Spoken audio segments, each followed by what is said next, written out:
Hi class. This tutorial is going to go over Access Tutorial 1, creating a database. Prior to this tutorial, you should have gone through and read the material for 1.1 and 1.2.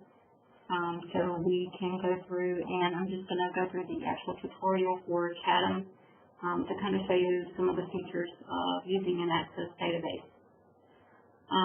Some of the concepts you should be familiar with are field, table, database, primary key, foreign key. Okay, so at the top of page 9 in your textbook,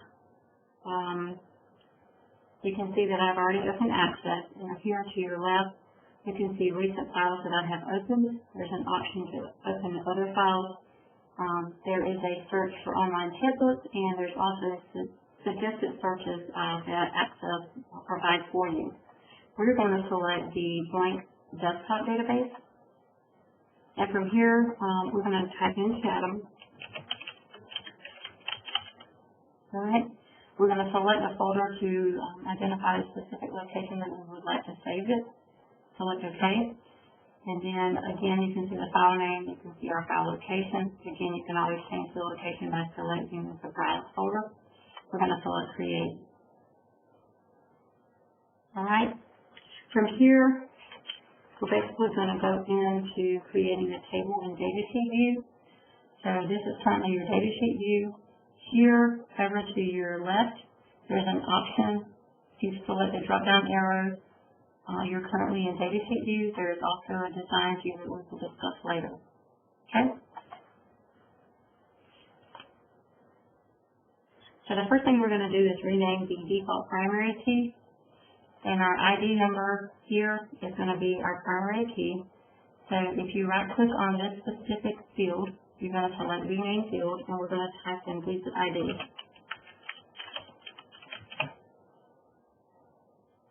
Okay. All right. From there, what we want to do is, you can see that as we have this highlighted, you have the contextual tab that's available for Table Tools. And it's kind of highlighted in yellow, so you basically can see that under the contextual tab for Table Tools, you have the options for fields and table. Okay? So from there, fields give you options on the different types of fields that you can create in your table, along with the formatting, properties, field validation, things of that nature. Okay?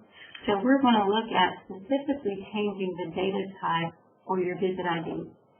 So make sure Visit ID is highlighted in yellow. Here under Formatting, under Data Type, we're going to change it from auto number to short text. Okay? Next, we're going to look at adding additional fields. So here under the Add and Delete group, these are the different type fields that you have available. Under More, there's of course different additional options. So what we want to select first, and we're on page 15 in your textbook, we're going to select short text. As you can see, when I selected that, it adds a new field. It has it highlighted, and we're going to call this Patient ID.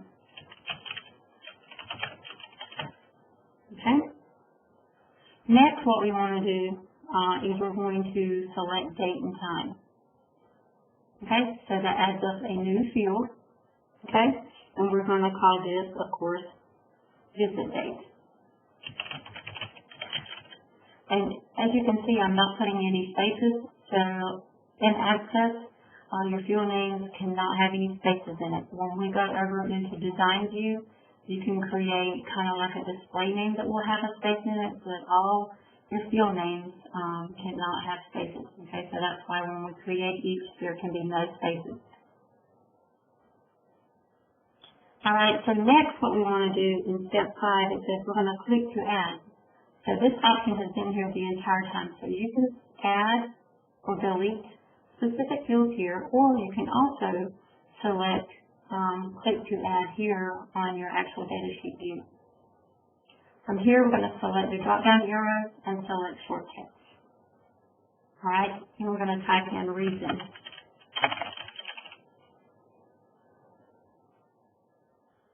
All right, next we are going to select yes or no. Okay, and for the yes or no, we're going to type in walk-in.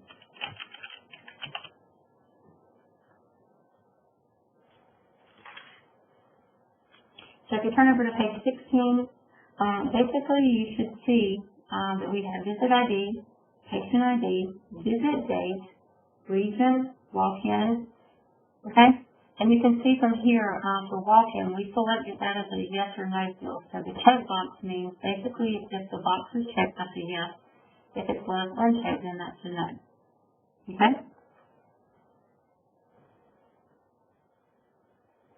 Alright, your field selector here is basically an indicator, your record or row selector basically shows where you are. So this asterisk basically indicates what record you're on.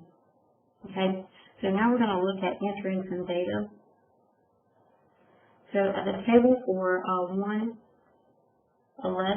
we're going to enter those records.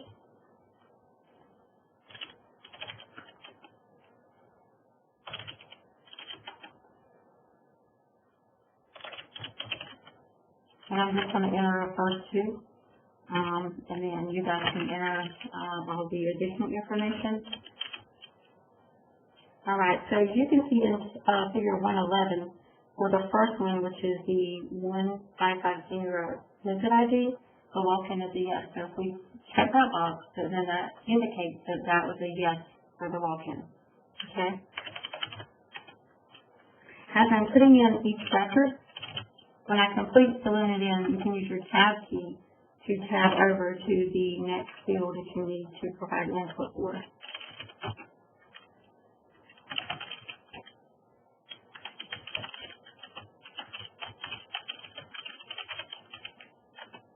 Okay. Now the other thing you can do is when I tab over into your walk-in, if you press your space bar, that will select it or deselect. Okay? And we should have it selected. Okay?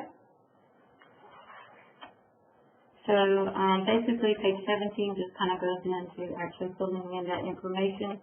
So you'll need to make sure you complete all those records that are listed in figure 111. Okay? On the top of page 18, again, it goes into using the space bar to check or uncheck the select or deselect the walk-in option. Okay? The thing it goes into next is over to your left. This is called your navigation page. So at this point, our table name is here. It's table 1. We have not named it yet. But over here under your all access objects, it lists that table that we started on. Okay? So from here, you should be able to, and it's called your shutter bar, open and close button. So if you need additional room based on how large your database or your table may be, you may want to minimize it. So you can see here as we've minimized it, it has the navigation pane here and your arrows here to open or close. Okay. One other thing too, so if you select your field selector here, that selects your entire table. And if you put your mouse in between any of the records, I can get mine to work. Okay, and if you double click, it will provide the appropriate spacing. So before, for 1547, we could not see the entire region. But again, as long as you select the field selector so it selects your entire table, then you can put your mouse in between any of the columns, double click, and it will put the appropriate spacing. Your book calls it the best fit on page 19. Alright, so for saving the table, once you enter your records, they're saved immediately. So what will happen is when we go to save it here on your quick access toolbar, it will ask us to name your table. Okay? From here, we're going to type in visit. So I'm going to select OK. You can see now that here it tells you that our table name is visit over in the navigation pane, and it also lists it here where we have it open. Alright, so it talks about adding additional records to our table. All right, so from here, what we want to do is, on your home ribbon, we go back to your home ribbon.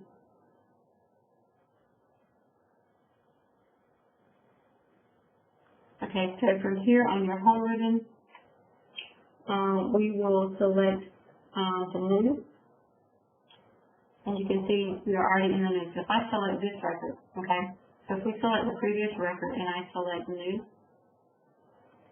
it will take us down to where we can input the next part of our information. And on page 21, it gives us additional information.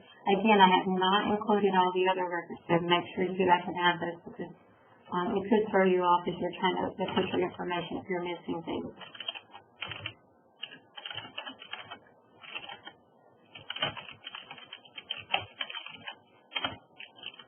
Okay, remember again, using your space bar, we don't want it, so we're just going to tap down to our next record.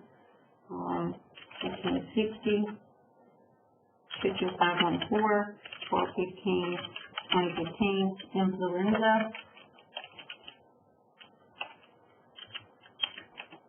Okay, and we're going to use our space bar to check that one. And then from here, I haven't selected save. All we're going to do is close. So the thing about Access is as you're typing your information, it automatically saves it. The only thing that you actually save are the different objects that you create. So when we created the table, of course, we had to give it a name and it saved that table. But as we put additional records in there, it automatically saves. There's no make sure you save before you close it. Once the table is named, the database automatically saves that information. So now we're going to open back up our table. So over again here in our navigation pane, if we double click on our table, it puts the information in.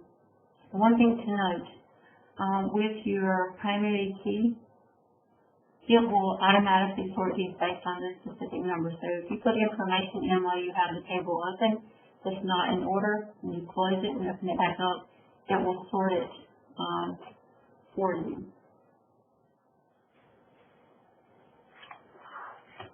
Okay, so this is the end of tutorial 1.1. Make sure you go back in and add in your additional records, just kind of as a review. In our backstage view, which is under File, again, you can select New, Open, things of that nature. Okay, so we selected to create a brand new database. We called it CADM. This is currently the datasheet view. You can also change your view here. Okay. All right. From here, the contextual tabs that are available on fields and tables under your table tools.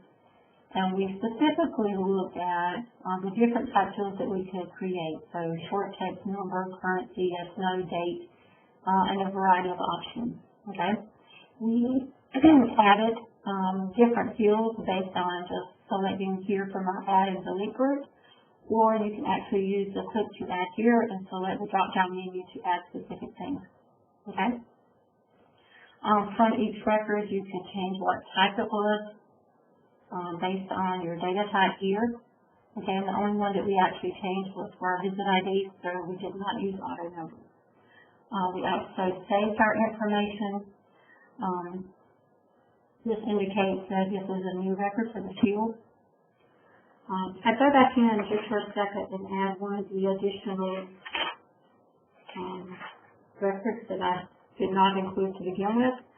Like in 1538, you can see that it changes to a pencil. That pencil indicates that you're currently editing that specific record, okay? So the pencil indicates that you're editing that specific record.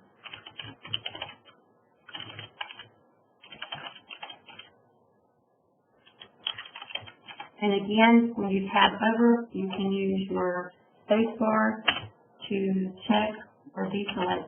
So select or deselect the specific Vulkan option here. Okay, and we are going to select it. We tab down and we're ready for the next one.